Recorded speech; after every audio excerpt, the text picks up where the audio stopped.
favorite. It's Judd's Hockey Show.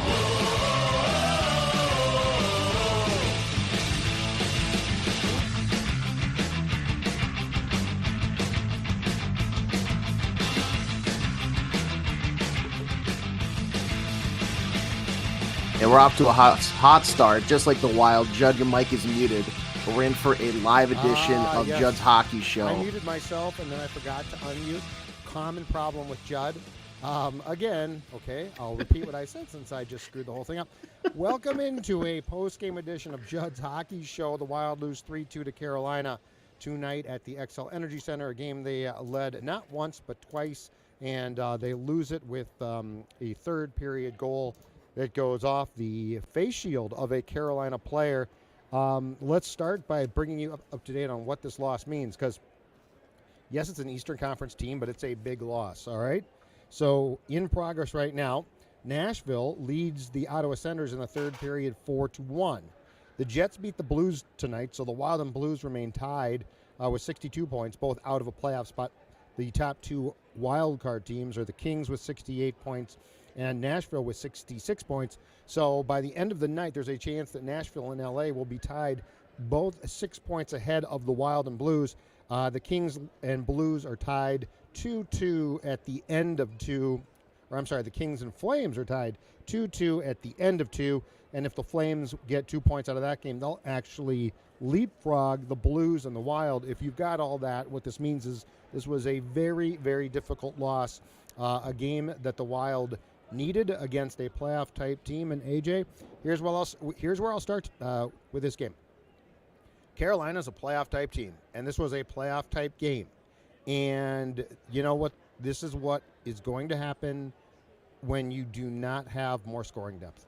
This is exactly what's – and look, the Eriksson, Kaprizov, Boldy line, I'm not saying that they had a bad night, but they were bottled up more than they have been in recent games, partially because – Carolina's really good. As far as I could tell, Carolina was using two pairs of defensemen off and on against that line. The one that I saw the most was Brett Pesce and former Gopher Brady Shea. The other one that we saw used against that line was Brent Burns and Jacob Slavin. So the goals came in this one from Connor Dewar, who obviously along with Brandon Duhaime, is supposedly on the potential trading block. And then Brodin scored late in the first period, but you didn't have, your second line, they didn't give you a thing scoring-wise. So, this to me is the problem if you make the playoffs, because you can't just rely on one line. It's not doable. It's not fair. It's not how this works. So this is not to denigrate the Ek line. Eriksson Ek, that's a good line. But you need more. You absolutely need more, and the Wild flat out does not have it. And we can talk about what John Hynes did with the second line, because I have no idea what John Hynes was thinking tonight. Yeah, you said it kind of right at the top there, but Carolina is a playoff team, and they're a good team. 9-1-2 coming into tonight, one of the hottest, if not the hottest team, I want to say since like the 12th of December, like mid-December or so. So this was like a real test, and I think this is the benchmark now for what you're going to look at here heading into that trade deadline that is growing oh so close. The Wild, they needed this win, and I know that some people are going to say, well, their points are given here and there. I mean, we say that often. This league loves to hand out points, but that you needed at least one tonight to kind of stay in the mix. They're not out of it by any means, but that is it's a punch in the gut for sure. I will say that tonight was a very fun game. It was a very fun game to watch. Absolutely. Because the Wild, they've been playing better. That's for sure. That 1-7-1 stretch was pretty bad. They've started getting their reinforcements back, and they've been playing, I would say, relatively decent hockey. And tonight was two teams that played good hockey. It was back and forth. It was fast paced. It wasn't. I love these games where it's the flow, and I mean, they didn't have, I think, in the second period a immediate timeout until maybe 12 minutes left. You're almost playing half a period of just continuous hockey, and it's fantastic. Yep. The problem is for the Wild, they gave and Zeke kind of says it here. There were some bad bounces. I don't, the officiating is one thing between two teams that I think you could argue could potentially end up with the Wild getting in playoff teams. This is a playoff game. A lot of the calls that you could argue got let go tonight, those aren't getting called in the playoffs. Correct. The rule book gets only smaller and smaller. But the Wild had a couple lapses. Look at the end of the second period. That goal to tie things up with 24 seconds left. Yep. It's a neutral zone dumping attempt by Kirill. Doesn't get in there. And then I think the puck bounced to, I want to say Declan Chisholm. I think it was Declan Chisholm who gone on the second attempt, had the entire width of the ice, but he throws it to the one guy in green, Matt Boldy, trying to stay on sides, hits him in the chest, and the Carolina Hurricanes come the other way. They score 2-2, and then we kind of know how the rest of the show went there. But the Wild, I thought they played good enough to, I think, probably win this game. But the point is they didn't against a good team because their top line got shut down, which is what you and I talked about the other day. When they have that top line, have to rely on them as much as they have been. When they can't have the output that they've had, where's the depth? And granted, the fourth line comes through. They produce. The Jonas Brodin goal, I mean, looking on Money Punk, they're giving that a .02 expected goal chance on that shot. I love the shot, though. I love the shot, too, but that's not the shot that it should score. You're hoping to get a tip. You're hoping to get a rebound that gets knocked down. That was pure dumb luck. Like that, the fact that got all the way through. Yeah, great screen. But Pesce screened his own goaltender, which is another matter. Yes. Hartman and Pesce, why these defensemen now stand in front of the guy who's trying to screen their goaltender, and everyone tries to block the puck. There's things about today's game that drive me nuts. That's one of them. The other is this overpassing. How many times are we going to try to set a guy up in the slot when we could shoot? And I don't mean the royal I mean guys on both sides. It drives me absolutely crazy. Like Brodin put the puck on net, right? You're like, he put the puck. Oh, look, it went in. He didn't try to make a pretty pass. Crazy. I'm watching these guys, and I mean, they're beyond skill. Don't get me wrong. I'm not insulting their skills. I'm insulting the fact that just put the damn puck on net. But yeah, you're right. So I've got a couple of things written down here that struck me about the Hurricanes and the difference with the Hurricanes and the Wild, perhaps. Okay. And Zeke, yes, the officiating, yeah, I agree. The call against Rossi, which resulted in a penalty being served, which, by the way, did not cost you. Like that goal came after the guy, as Zuccarello, that was not officially a power play goal, was getting out, was a very questionable call. Burns then trips Rossi and does not get called. But I'm going to tell you right now, Age is exactly right. Guess what? Both teams finished with 3 power plays. That's a playoff game right there. Like, they'll call penalties, but they're going to have it be even. And like, there was some, and the problem was, there were a few calls they 1,000% missed, but by the end of the game, the fans were bitching about, like, everything. It's like, they're not going to call that. So, yes, and bad bounces. Zeke, I got bad news for you. I'm sitting right below the ultimate bad bounce in Wild history, which is the stanchion that Patrick Kane scored off of. Like, that's the playoffs. Like, if you are like, well, bad bounces cost us a game or the season, then you don't belong here, because bad bounces are part of this game. This game is goofy. Like, it's random as hell. I love it, but there's just so many things. But the notes that I've got written down are this. 1, Carolina, great sticks. Stick discipline in lanes is fantastic. I don't know if you saw how many passes they broke up. The Wild loves stretch passes. And in the first period, they tried multiple, and I have no problem with that. Again, I'm not criticizing that. But the Hurricanes were prepared for it. The other factor, too, and it's funny because the Carolina Hurricanes about a month ago, we were saying, I wonder if you could trade them Philip Gustafson. Well, guess what? Piotr Kochekov. I'm looking at the pronunciation here. Piotr Kochekov was unbelievable tonight in goal. I mean, he made a lot of big saves. And Gustafson did too. Gustafson played well. Don't get me wrong. But, I mean, those are the difference in games, in narrow margin games. Now, the problem is this. The third goal was fluky, but the issue with the third goal by Nason there, that went off his face shield is the issue of not having more depth scoring for the Wild. And I'm going to tell you right now, and I know that this got changed in the third period, but John Hynes, you talk about a brain fart. What is Frederick Gaudreau doing centering Zuccarello and Marcus Johansson?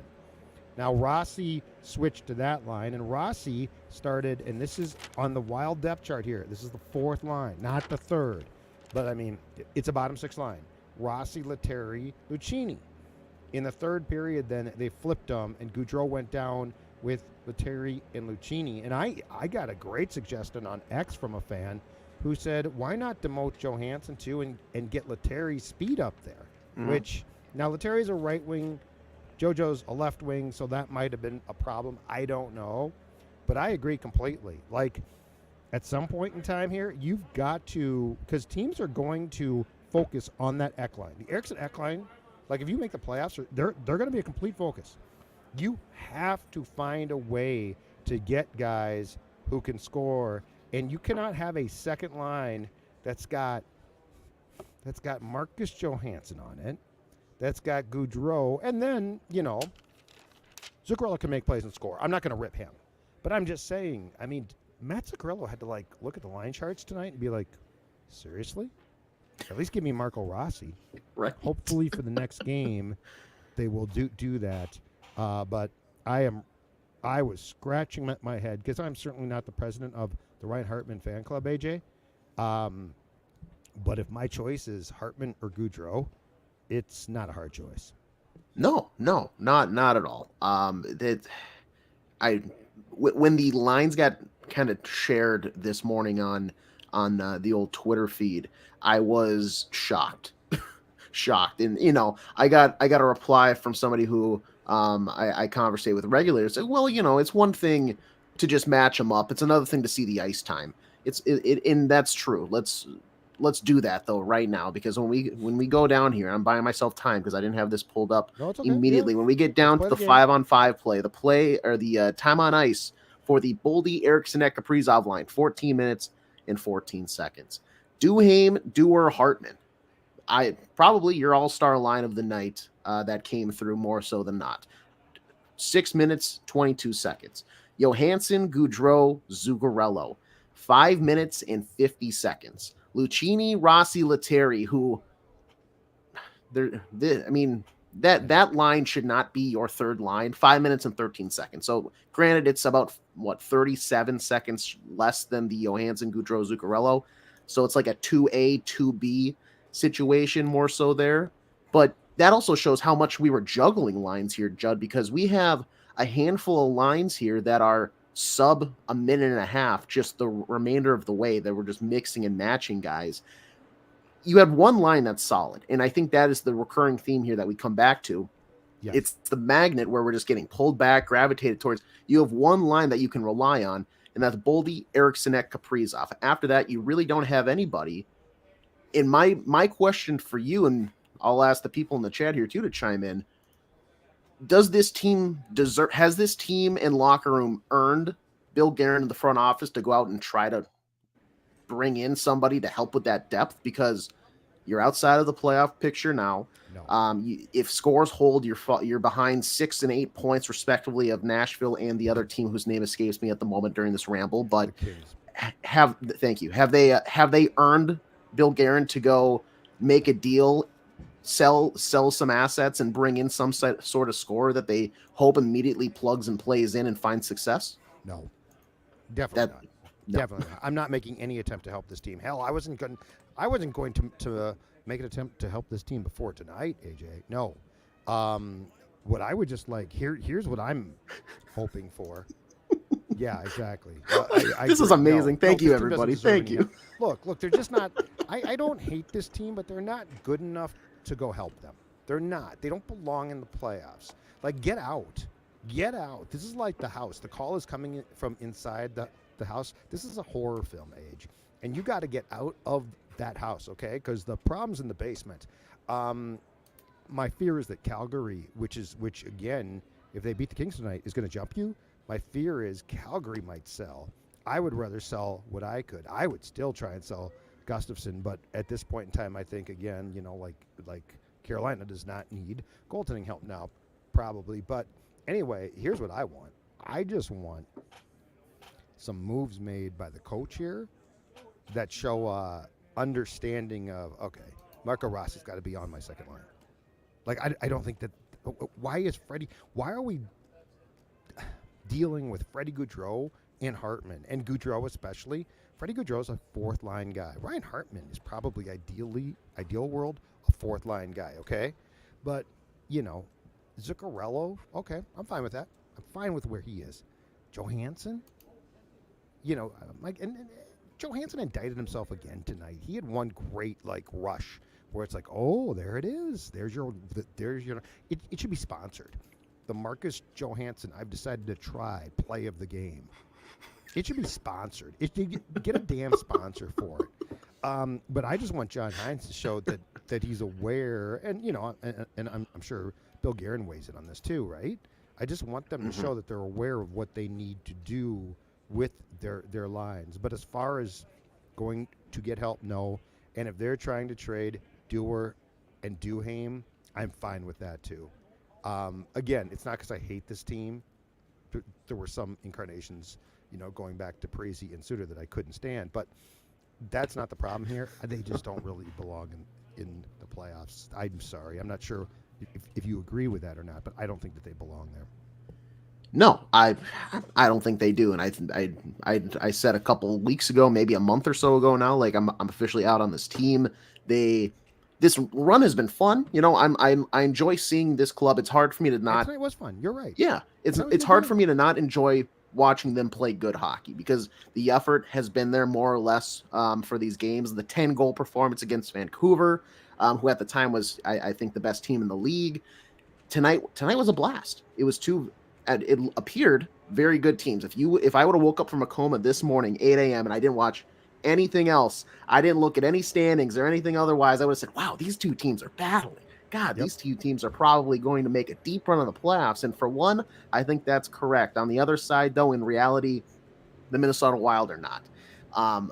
I like this point here, and you said this as well.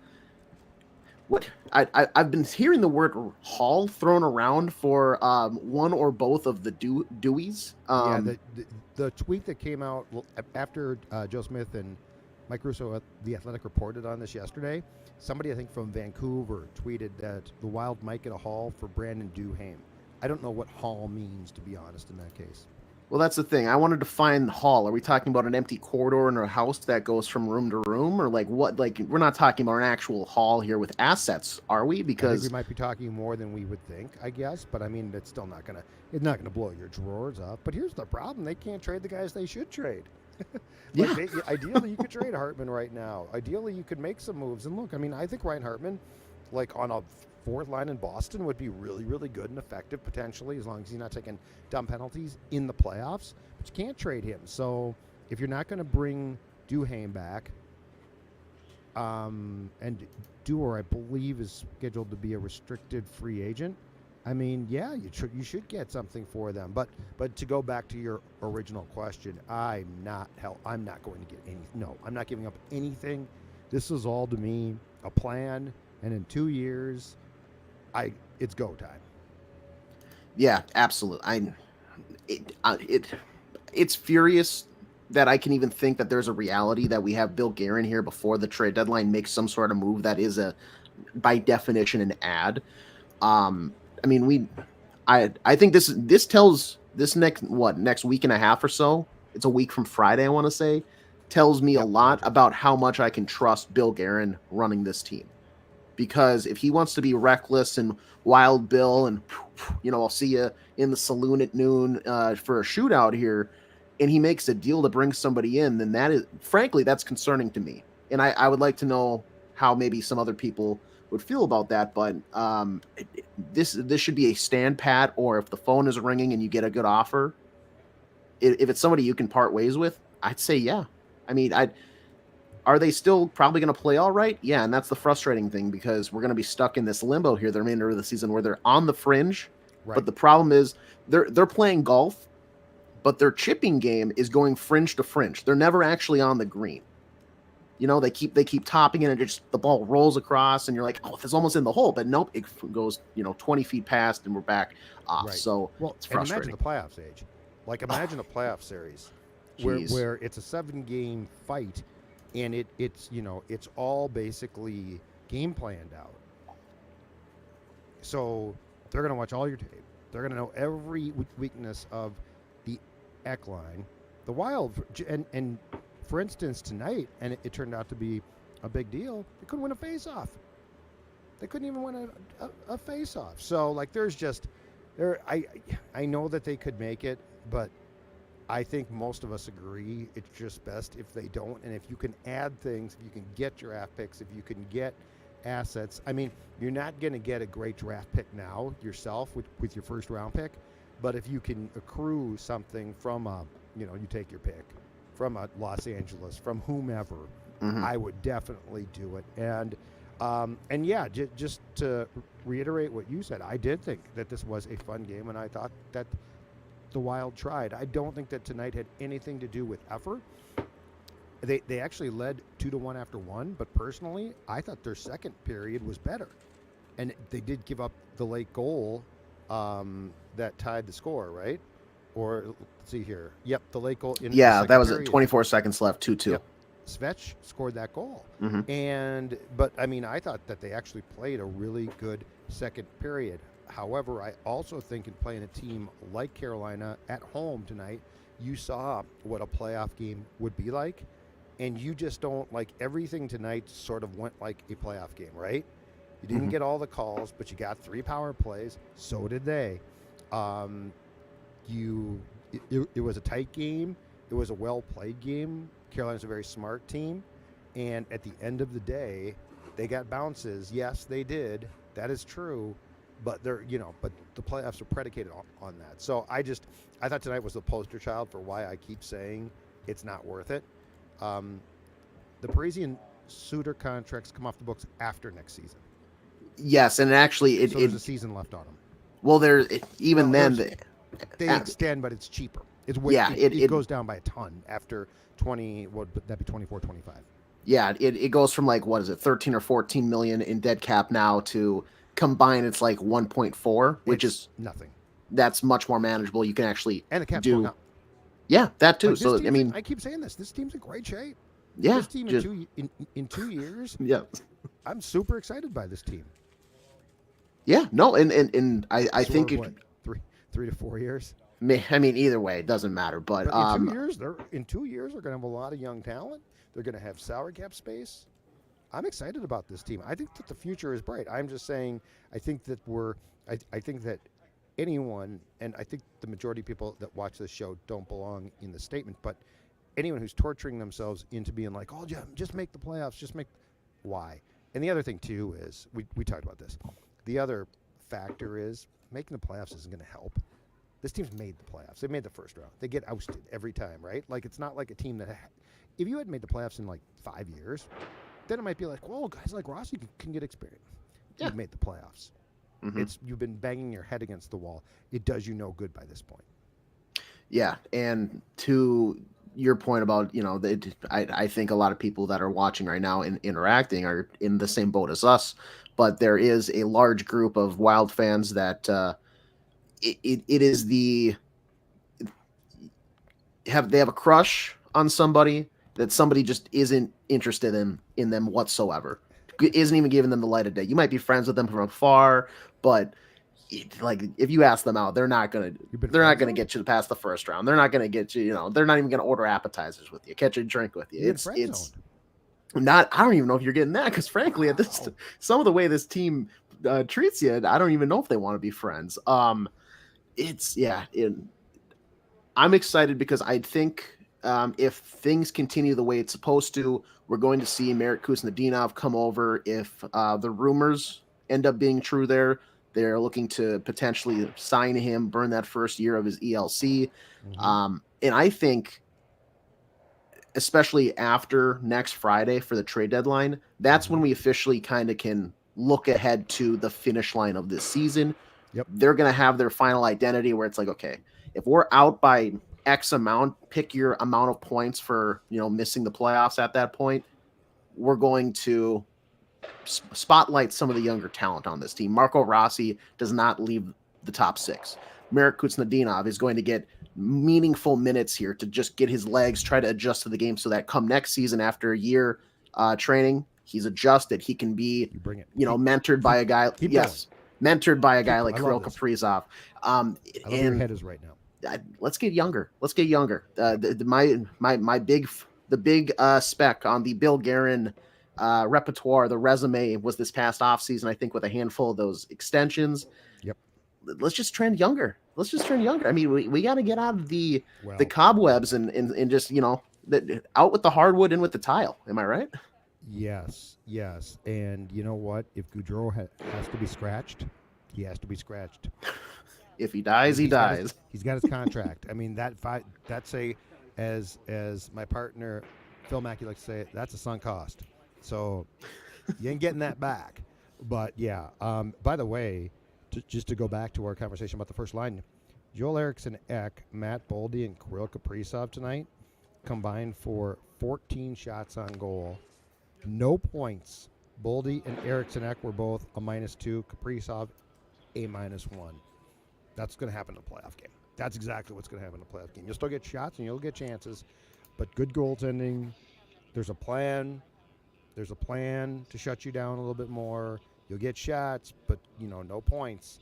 But, that points to the fact that they did play hard, that this was not a problem. This was not a problem of effort. This is not oh, my God, the Wild is sloughing off. Well, it's not for them, at least. It's I can't absolve Johansson. But anyway, he did try at least once. But, this was the type of game where you can clearly see, but I'm with you, man. Get younger, get those kids playing, get them as much experience as you can. Get them that experience next season, too. I don't care who you had to scratch. You're exactly right, because you've got some good young talent. And I'll tell you what, he to your point, made a definite misplay tonight that was key. But Declan Chisholm has some upside. I like this kid. I know the Jets are like one of the better lockdown defensive teams in the league. Yep. I don't know how this guy didn't crack any of their pairings. Well, they didn't have guys get hurt and they wouldn't play him. But yeah, I mean, I really like it. It's funny because we've been subjected to a season of watching a lot of Johnny Merrill and Goligoski, and I'm watching this guy and I'm like, hold on a second.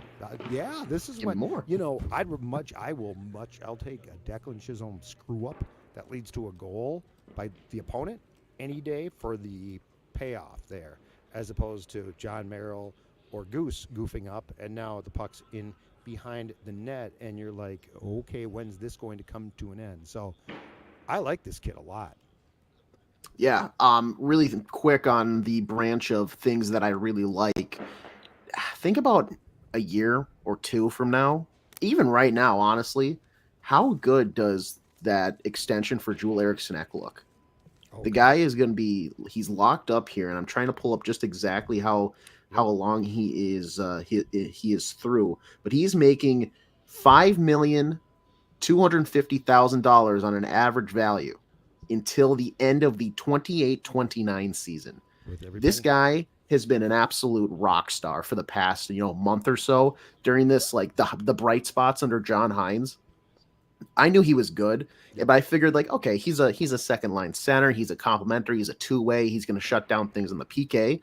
He's kind of flashed, at least to me. He's shown that he can do an offensive role and play that part. I don't know if he's maybe the best at it. Is there probably still things to work at? Yes, definitely. But his game is more complete than I thought. And the fact that they have this guy anchored down until essentially the end of the decade is for that value of under $5.5 million, with the cap only going to increase. That's going to be one of the better deals if he stays healthy, and I think his play continues to be as is, if not better. Well, first of all, he's played his ass off for 3 years now? Yeah. 2-3 years. He's just played his ass off. I mean, he is one of the guys that you don't leave the building thinking, I wonder if he should have played harder, So that's a credit to him. But the frustrating thing is this team has been looking for a center for how long? And Eriksson Ek has certainly fit roles, but I think he became so stereotyped as part of the grief line. Yeah, he's a grinder, right? Like with Foligno and Greenway, he's a grinder. He's got to grind. He's got to play with certain players. And at some point in time, I think that we had this conversation on a JHS early this season. It's like, you want to give him a try with that first line. Now, at the time, it was Zuccarello and Kaprizov. But, yeah, he's got the skill. He's got skill partially because he just plays his ass off. You know what? He is a little bit he's a throwback. He's because he's a guy that just absolutely wills himself. Like, he creates opportunities because he is such a pest. And he's strong, and so he can get to the front of the net. He can do a lot of things. But, yeah, he has been – I mean, there's bright spots here. Like, this is not a lost cause team that just sucks. This is a team – I don't think it's a playoff team, but there is Ek, bright spot. There is an overall lack of depth, but that's my point about the youth that's going to come up and the addition of a guy like Chisholm, right?